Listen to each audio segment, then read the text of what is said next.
I don't really understand when this happens, and this is just a gross oversight of lore, because the moon doesn't actually have effect on that. Because all the boyfriends found out. There was no ladder there. What is the harm of having just one more main character? Hi guys, we are back with another Nerd Rants, and today we are So, I talked about H2O Mermaid, H2O Just Add Water a couple months ago.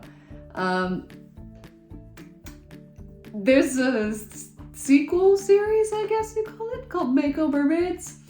And I have watched it. I have officially finished it. Timelines are weird. I don't really understand when this happens in comparison in relation to H2O, and it's after. We know it's after, but we don't know when, we don't know how, and we're not exactly sure how all of these mermaids that are like real born mermaids have gone unnoticed for the entirety of existence, with 3 girls who are half mermaid going to the real mermaid's home all the time, and this is just a gross oversight of lore. But besides that, I had a good time watching it. It was interesting to see them take this concept of mermaids and the different powers and whatever else and expand on it. And we then went into like mermen and how the history of that and how the mermen are different than the mermaids, and the conflict that brings just because of the nature and the history of it. And so that was cool. I liked all the lore stuff that they did, but I just don't think we needed it to either be like way after H2O, and it was like they moved to Mako because of some reason of their other home not being safe, or it happens before H2O and we have the ending with them like moving on to somewhere else or something like that, and then the continuity would have made sense. But it doesn't, but it's fine, we overlook it because it's a fun mermaid show. We get to watch mermaids get into shenanigans because they can't touch water while on land, or they grow a tail and everyone knows mermaids are real, and then they get experimented on. So this show is just filled with all kinds of different shenanigans of them getting into trouble, of them figuring stuff out, but I feel like this had the show had more driven plots within their seasons. Like the H2O sort of did. The first season was really just them discovering what was going on, and then we had like one introduction of the big bad before she came back at the finale. And so that wasn't a huge like driving plot where it was very present throughout the entire season. It was just more them discovering what they could do, what they were capable of, and them trying to figure out how to live with this secret. Season 2, we have like Charlotte's persistently there, but we don't really know that she becomes like the villain really until the end. Like, she's annoying and she's there constantly, but like she's not the driving villain throughout the entire season. It's just when we get to the end and she becomes a mermaid, and then she gets all power hungry and all of that, and that is when she truly becomes the villain, as at the end. And then the third season is really the one that has the most driving plot going on. It is not my favorite plot that they have going on. It's a little weird. Like, I don't know how them messing with powers of the full moon or whatever would stop an asteroid. And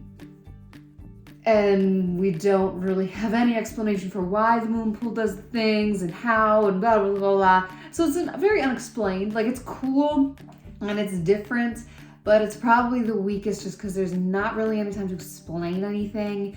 And I don't know why them using their powers on a full moon and magic bubbling moon pool redirects an asteroid, because the moon doesn't actually have effect on that.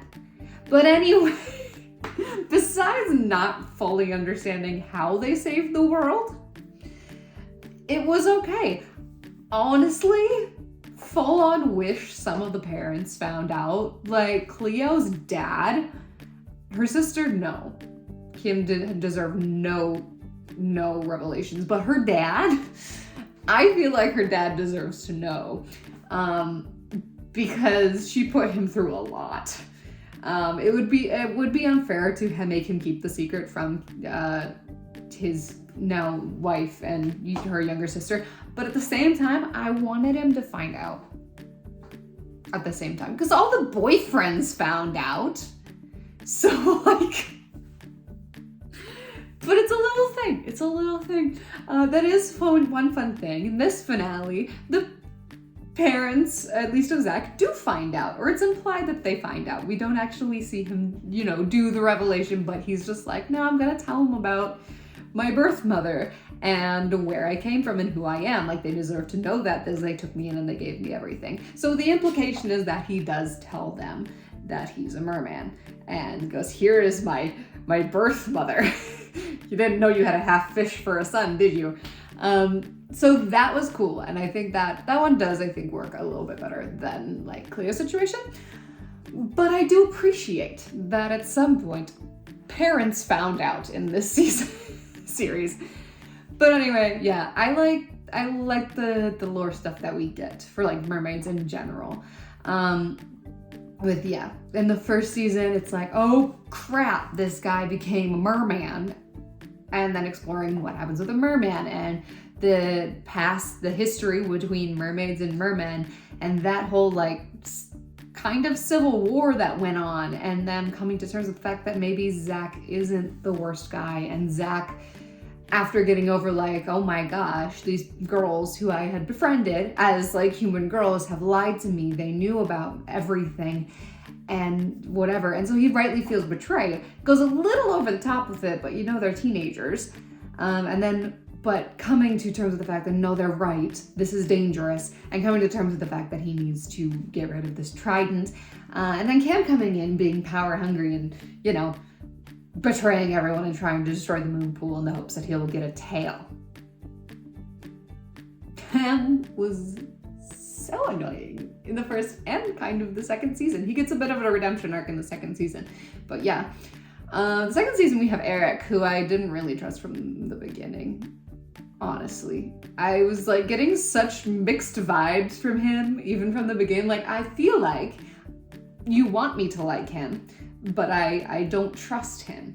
And I was right in the end. We can't trust him, and he eventually leaves. I felt people arguing in like little comments or whatever about it, that, hey, Zach got a second chance, but Eric didn't. And I'm sitting there going, okay, yes, they, in the end, they both realized the errors of their ways and they tried to help. But let's be so real. Zach realized a few episodes before the finale, and he listened to them, and he like saw reason before it got to the point where he was like diving into the moon pool. Eric went there. He went all the way there. He was sapping the power from every mermaid in existence. And it wasn't until his little crush on Dina starts, being affected by this, and he goes, oh crap. It's not what I thought it was gonna do. But it's not until literally the last episode where he's gone to the edge, pushed past, like gone over the edge and done the thing, that he realizes it's wrong and he turns around and switches it. And it's completely understandable that Andina would not trust him after that. And,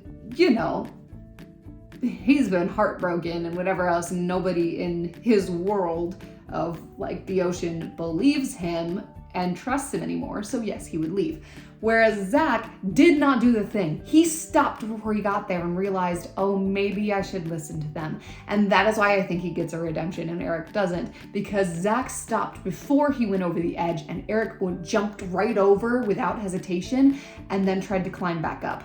And it didn't work because there was no ladder there, because he broke everyone's trust and put all of the mermaids in danger, nearly got a bunch of them killed, and then decided this was not a good idea. Is he past redemption? I don't think so. I think he could claw his way out of the pit he dug himself, but not with Undina and the others. And so I think it's entirely understandable why he left, because he had broken everyone's trust when he jumped off the edge before he stopped. And that is why Zach gets redemption, because he's redeemable. He's more redeemable than Eric, in my opinion. You may fight me in the comments, but I will die on this hill. There is a reason that Zach was redeemed and Eric was not. Yeah. So it's fun. Also, the revelation of like Mimi and Zach being siblings. I mean, I suppose no, not out of nowhere, because they have the whole sharing visions thing, which is how they find out, oh, they're siblings. So they do lead up to it, sort of. But I like it. I honestly wanted to see more of their sibling relationship because it was revealed, and then there was a little bit in the following episodes of them being together more, and then it kind of just jumps back to him hanging out with Evie all the time, and the girls hanging out by themselves all the time, and every once in a while the whole group comes together. I would have loved more like Mimi, Zach one-on-one sibling bonding time, because then in season 3/4, I don't know how it was labeled weird apparently on the streaming services. So everyone's just like, where's season 4? It's like, no, it's just season 3. Anyway, we'll just stick with season 3 because that's how I watched it. Anyway, in season 3, we jump to them being super close and that kind of thing. I'm like, I feel like I didn't see very much of this happening. It just sort of jumped to being a thing, which is a little sad. So I would have loved to see more of them having sibling bonding time. That would have been great. And like delve and invest into this relationship. That'd be so good. Unfortunately, we don't get that. It's okay. Writing and stuff was just inferior in this one. Like the lore and stuff, so good. But I feel like some of the writing things were not as good. Some of the shenanigans they get into, not as interesting. Like, literally one of them is that Poseidon, the mentor character's cat, gets turned into Evie, and so she's just walking around, which I suppose is not necessarily below some of the H2 episodes, but it's probably, if it's on the same level as any of them, it's on the same level as the worst ones. Quality-wise, story-wise, I don't know. But anyway, the shenanigans were not quite as interesting. And I just feel like there was so much lore stuff happening that they could have spent more time on those things. And this plot that they're laying out and the relationship with these characters, because they're trying to do like Mimi and Zach and as siblings and all of these other things. I also do not think it helped that at least one of the main trio of mermaids throughout every single season, at least one of them changed. So we had Nixie, Serena, and I can't remember the third one. I think it started with an L. But anyway, we have those ones in the first season. Kind of entertaining. I kind of like Nixie. I vibe with Serena. Anyway, second season hits. Nixie and the other one are gone. We're left with Serena, and then Mimi and Undina show up. And they don't write any of the characters out of the show very well. It's just like, oh, they're gone. Because the whole thing is they let Zach fall into the moon pool. They're like, oh gosh, you turned him into a merman. Therefore, you are responsible. You are banished until you figure this out and Mako is safe for us to return to. And so the three are banished from the pod. And then we open the second season with they're still not really convinced that it's safe, because the second season they're kind of convincing them that they can come back to Mako. That's the entire second season, is they're convincing them that it's actually safe. But the way that they explain Nixie and the other being gone is they're helping the pod search for a new home. And like, so since when are they welcomed back into the pod? When did this happen? They just suddenly, the pod is okay with them and they can go off and help them find a new home? If so, Serena's here because, and then Mimi and Undina just sort of be like, we can do it better. Hold that thought. And then they try and fix Zach and end up turning Evie into a mermaid instead. And And so they don't do it better, they also make it worse. And so they are also sort of banished from the pod. They're like not officially banished, but they are choosing to stay on Mako, and the pod is not going to come back until they prove it's safe, and they're given a deadline. And if they do not reach this deadline, the mermaids are abandoning Mako. So it doesn't really make sense, the transition between these characters. I honestly, and it's maybe just because we actually had 2 seasons with them, I do think that Mimi and Andina are better. And again, it's probably because we got more time with them to build their characters, build their relationship with each other and the other characters. But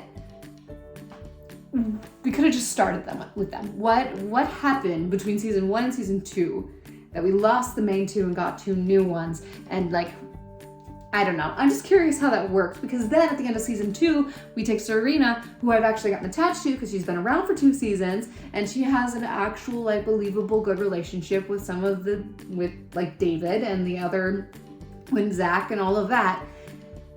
But we get to season 3, she's just off touring some ocean with her sister, which makes more sense than Nixie and Lyle. His reason for being gone in the following season, but it was so sad. Why couldn't we have Serena and Waylan? Because I'm not opposed to Waylan joining the group, but why can't Serena stay? I know there's a whole thing about having a trio of mermaids, but there's so many mermaids in the show. What is the harm of having just one more main character? Where did Serena go? I liked Serena. It would have been so cool to actually have a character last through more than 2 seasons, but we didn't. And instead we got her replaced with Waylan instead of just adding Waylan, and just bleh. That was annoying. It was very annoying to keep switching main characters, and I didn't feel like I could get attached really to any of them. Again, I do like Mimi, and like I like the cast of characters.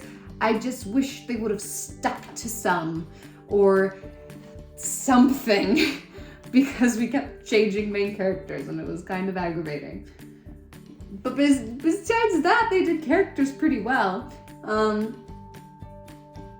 But yeah, the first season they're like, oh, Lamboy turned into merman, how do we deal with this? And then you had to deal with the Triton thing. And then the next one is there's a merman chamber within Mako, which I find out is a weapon that the merman made during the Civil War with the mermaids. And Eric is literally obsessed with turning it on even after they figure out it's a freaking weapon made by Zach's ancestors, and they chose not to turn it on because it was too dangerous and it was going to hurt the mermaids. And Eric, learning this, thinks, no, this is probably wrong. I want to see for myself. And this is why he is not it's not a redeemable character, because he figured out all of these consequences. He was told point blank, like from the source, this is not a safe thing to do. You are going to hurt people. And in the name of protecting Andina, he still did it. No logic. Boy. His reasoning was not convincing enough for him to be redeemed, which is why he just left. Whereas Zach heard all the things, saw the effects of what it did to, I forget who he accidentally zapped. Lila, that's the name of the other original mermaid in the trio. He accidentally zaps Lila. She gets like into a coma and nearly dies. And he sees this. Like, he hasn't gone over the edge. He hasn't done the thing that they're most afraid he's going to do. He accidentally hurts someone, sees how this affects them, and goes, okay, I get it. I'm backing off. I'm going to hide the trident. I will not use it. And that is when he goes, not a good plan.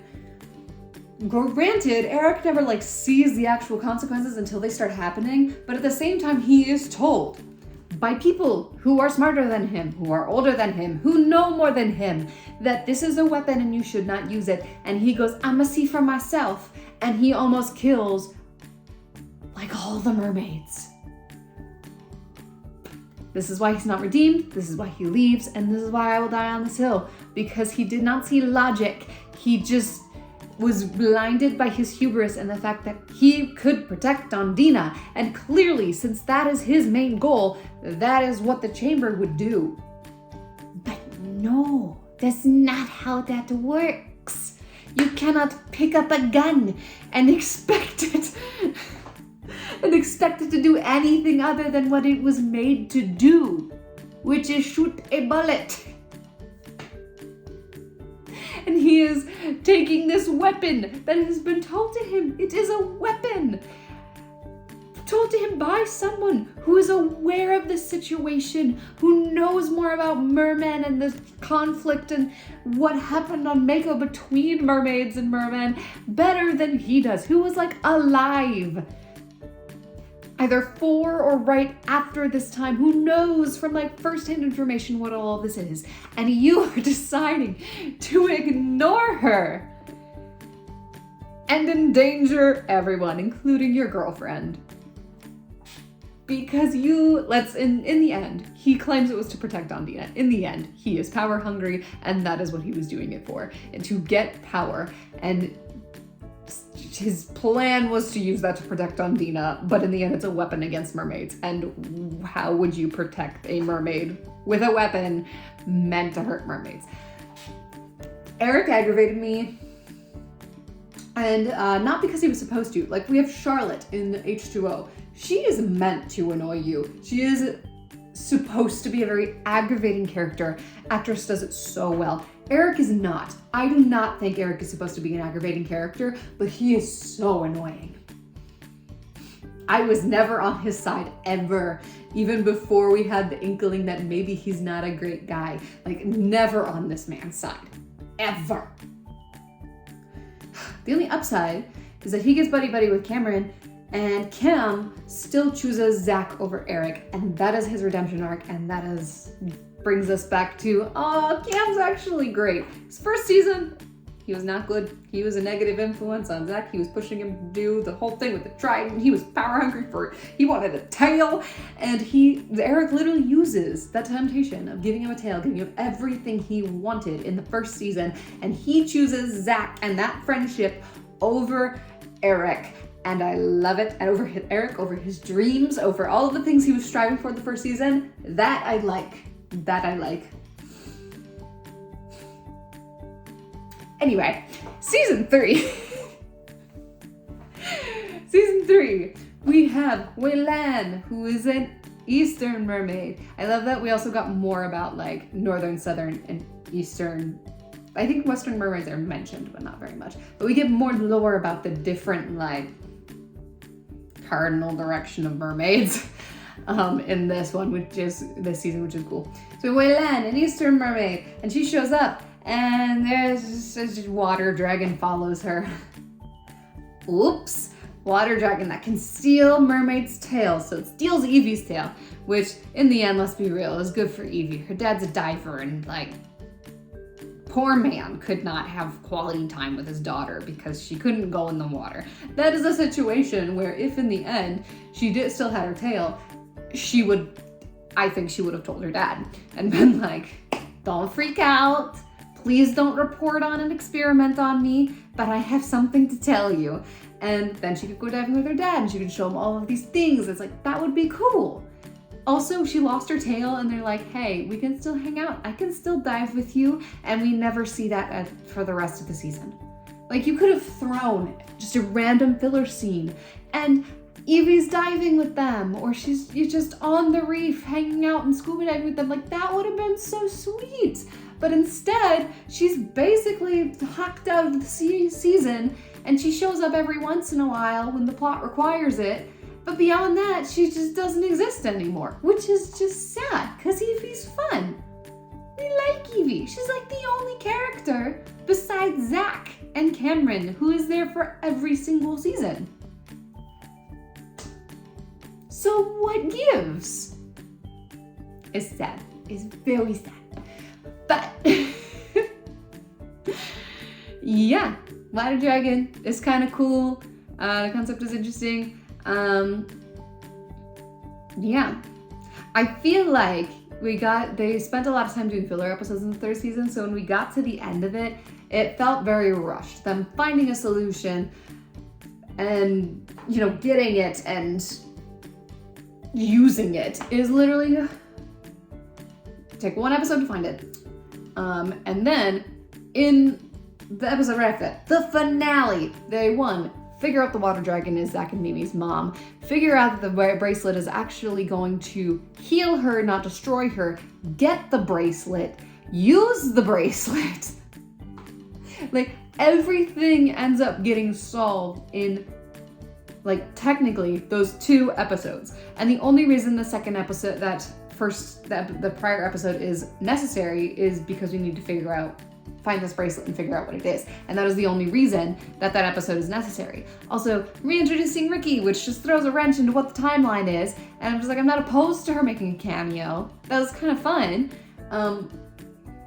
But like,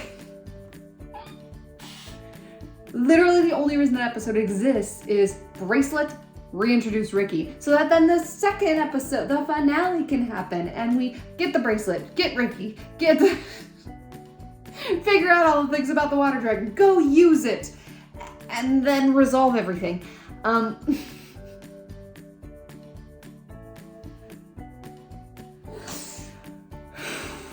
Okay.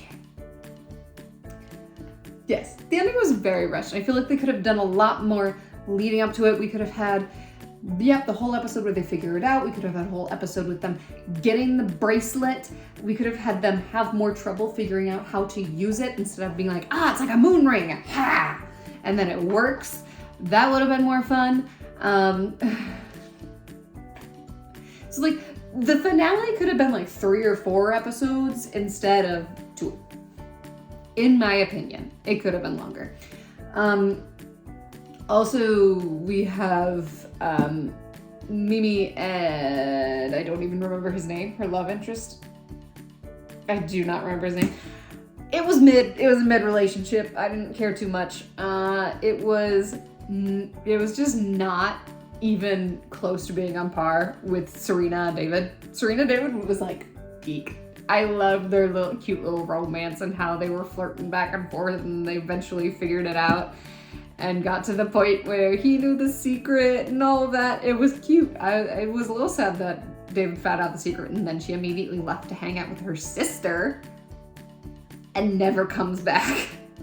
But that was a cute relationship. And then we have Mimi and this guy, who again, can't remember his name and don't care to. He was very mid as a character. I feel like he could have been a cooler character, but I don't know. He was a little two-dimensional. Anyway, like it's a cute puppy love thing, but it's kind of mid as a relationship. Probably, I think. Anyway, so the breakup, and she's all emotional. I'm just like, this is so unnecessary. You are causing extra drama into a thing that does not need any more drama. Like the entire fate of mermaids is at stake here, and you're sobbing over a breakup. That was barely even a relationship to begin with. Anyway. So yeah, very mid. I don't really care about that. But yeah, as we have Willen and Carl, tell me why I remember Carl's name but not the other guy's name. Is it Chris? Maybe it's Chris. Anyway, Carl and Willen it was used as humor and it was kind of cringe. But like, it wasn't bad every once in a while, so it wasn't awful, but it was kind of cringe. Anywho. Yeah, I don't have a whole lot to talk about. Like, the lore stuff was interesting to me. I liked the development of Zach's character as, one of the only characters that is there for the whole season. I barely count Evie because she lost her tail in like the beginning of season 3 and then dropped off the face of the earth. So I barely count Evie. And Cam also kind of dropped off the face of the earth. Like, all of the characters that were important in the first season or 2 kind of dropped off the face of the earth in the 3rd season for one reason or another. And yeah, and then we just had Willen, Mimi, Andina, and sometimes Zach. Like, even Zach was not around that much. Which is just hogwash. Like, come on. he is the main, like, he's like the centerpiece for the first season and to some extent the second season. And he ends up having a rather important role in the third season as well. Like, it's the dragon is his mom, and it's him and Mimi's relationship and that dynamic and them figuring it out. Like, I feel like it could have been way more important to the story, but instead they focused on Mimi and Chris, I think, relationship, and Wei-Lan being around, which wasn't bad, like, get to know Wei-Lan, all of that, but they spent so much time on the filler and getting to know Wei-Lan and all of that, that the plot ended up being very rushed in the end. Like, the dragon shows up for the first episode, and of course it's just, like, only on the full moon, so that to some extent makes sense, but, like, I don't know, there were times I felt like they sort of forgot about the dragon. It's just like, oh yeah, the dragon exists, it's a full moon, ta-da, Evie loses her tail. That's what it felt like. Back to shenanigans. Oh no, it's another full moon. Quick wrap up the finale in like 2 episodes. Ta-da! There was more time spent on shenanigans than them trying to figure out how to defeat the dragon. And so every time they're like, the pod came up with a plan. And Wei-Lan's like, I don't think that's gonna work. I sit there and go, what are you doing though? The only plan you came up with was a puzzle box that didn't even work. And then you basically gave up and came up with no other plans until the finale when you went, actually, I think I've seen that before. And that's it. Like, all this time Wei-Lan is complaining about, this plan's not going to work and that plan's not going to work. And I know they write it off as like, the Eastern Pod tried this for some of the plans. But at the same time, I'm going, well, then come up with a plan, Wei-Lan. I know you are a teenager and you do not have a moon ring at this point. So it's like, you're lower on the totem pole. But at the same time, come up with a plan instead of just crapping on everybody else's plans. They're at least doing something. So to some extent, Wei-Lan was actually kind of aggravating because she just went nope to everything, but didn't actually provide any solutions. Come on, Wei-Lan. Anyway, yeah, little things. I had a fun time. I learned lots of mermaid lore. Apparently they can turn invisible. Why? Because they're mermaids. They can do a whole bunch of things that don't always make sense. Because like H2O, it's like, mermaids, they control water in its physical state, whether it's moving it, whether it's freezing, heating it, turning it to jelly. Like, they control the physical aspect of water. In this, it's like, some of it is spells, so that makes sense. Sorceress mermaids? Yes. Anyway, some of it is turning invisible. Telekinesis.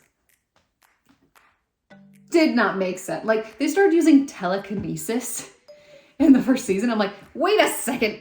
Since when can mermaids do that? And how and why? Like, why is telekinesis a thing? Them, like, being able to grow seaweed or something. That makes sense. Telekinesis and turning invisible? That one might need more explanation. So it got to the point where it's like, they're mermaids. This is why they can do that. They are magical creatures. I need to stop questioning it. But yeah, those were kind of the only 2 powers. I'm just like, why can you do this? Why can you use telekinesis and make a car alarm go off? Why can you turn invisible, except for the convenience of plot so that you don't have to find a hidden spot every single time? You can add more drama where it's like, you just change in an inconvenient spot, but it's not actually inconvenient because I can just turn invisible. So yeah, that was the only thing I questioned magic-wise. The rest of it kind of made sense because it was related to water or like sea plants or it was spells. Yeah, those are really all my thoughts on this. Lore was fun. Some of the magic system was fun. Learning more about mermaids. It's also always so much fun to see the girls in those freaking tails. They're insane. And all the behind the scenes stuff that I see about it. Like, it's just insane. Not practical for, like, just going out on your own and swimming in a tail because they're freaking heavy, and they're not made necessarily with ease of escape in mind. But so cool, so good looking, so well made, and they look so good. So yeah, that's always fun, seeing them and their tails and all that. Oh, so fun. But yeah, those are my thoughts on Mako Mermaids. I will gladly continue this conversation with you in the comments. But for now, I post videos on this channel on Saturdays and on my audiobook channel on Thursdays, and I'll see you guys next time.